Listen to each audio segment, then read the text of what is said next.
უკანონო ჩანაწერზე მსჯელობდნენ დღეს ფრაქცია ნაციონალური მოძრაობის წევრები საკრებულოში. თემურ გრიგალაშვილმა ისნის რაიონის გამგეობის სარევიზიო აქტი წარადგინა, რომელიც 2014 წლის 10 ოქტომბრით თარიღდება.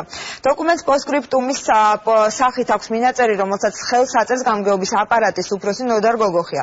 მინაწერში ნათქვამია, რომ აღნიშნულ შემოწმება ანალიზის მასალებს გაეცნენ აქტში მითითებული პირები, რომლებსაც პრეტენზიები არ წარუდგენიათ. გრიგალაშვილის განმარტებით ჩანაწერი ალბი ინფორმაციის მატარებელია, რადგან ნახსენებ პირებს აქტის გაცნობის საშუალება მხოლოდ გასულ კვირას მიეცათ.